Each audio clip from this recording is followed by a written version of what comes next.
So once it gets rolling.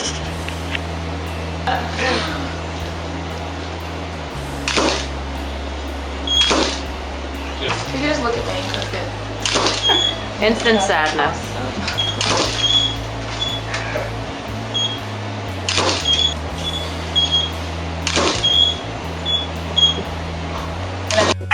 It seems like they'll show you anything on TV to keep from showing you reality. And if we look at this 2,500-year-old concept of the noble lie, it's the root cause which creates the wealth gap, since it's based on a lie or censorship, and it's therefore synonymous with the information gap. George Orwell once wrote that the most powerful form of lie is the omission, and it's the duty of the historian to help make sure that these lies do not creep into the history. The gap in which wealth starts is with the lie, with the holding of information or the obfuscation of truth. This is the foundation of their concept of profit and usury. However, if we redefine profit as to any increase in satisfaction that is obtained without the use of force or coercion, then we can gain wealth, and a wealth of perspective. When you are denied full disclosure, you're being purposely deceived to subvert your sovereignty of judgment, and thus your choice, which is literally the definition of undermining your free will. And the entire status quo process depends on us making poor decisions due to our belief in the various forms of the noble lie. And I say, don't give the pricks a satisfaction. If the noble lie has been used for thousands of years effectively, and it appears to be, among other things, at the root of this myth of world starvation due to a lack of resources, it's only because the noble lie acts as a veil for greed. And I think it's time to lift that veil. Joining me to build out the context of this situation is Paul Verge in Vancouver, bringing you more of what you've been missing. Thanks, Rich. The term status quo is derived from Latin, literally meaning the state in which, or in modern parlance, to embody the idea of the current or existing state of affairs. Now, beyond defining the status quo, we need to identify how it works and what's beneficial and or detrimental about it, so we can decide for ourselves what we'd like to preserve and what we'd like to change and evolve through intelligent observation. Well, I thought that taking our mind off of television might be a good way to start learning how we can outgrow the status quo.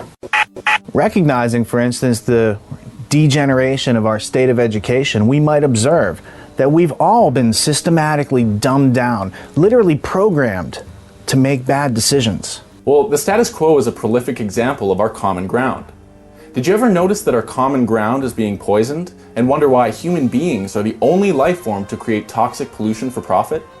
Did you ever ask yourself why this is, or who benefits from it? Have you ever realized that our excess of toxic pollution and frivolous use of natural resources might just have something to do with the problems we're all facing, represented by the status quo? See, we're all human beings trying to survive. And this series is about tuning out our trivial differences and tuning in to our tremendous similarities. For instance, whether we like it or not, we are in one way or another one of the 6 billion consumers on this planet.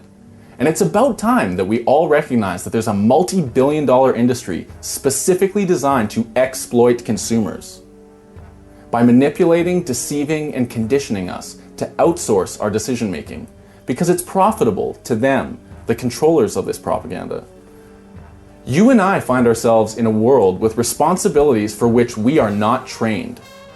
The reason why our educations are censored is so that others can benefit from our folly. Well, I agree. Only through the power of mass persuasion, propaganda, marketing, and advertising could human beings be convinced that it is in our best interest to create disposable technology, planned obsolescence, and toxic pollution for the short-term motive of immediate profit. So here's a critical thinking question.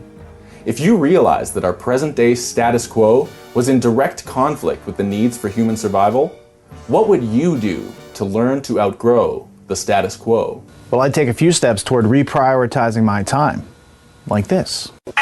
I try to divide my time working into 3 categories so I can get through a systematic process of creation.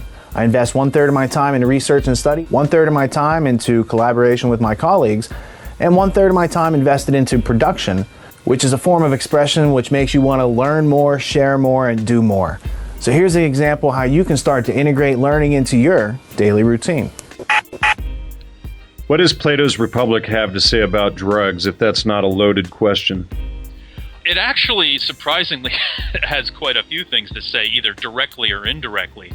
The famous noble lie, which is in, I think, again, that's in Book 9, where essentially Plato says, we're going to need a special drug to, like, you know, basically put over the rule of philosophy on these people, and basically says this, you know, this drug will be a noble lie that we will tell, and we can only entrust this noble lie to what he literally calls moral physicians of the soul, and so on.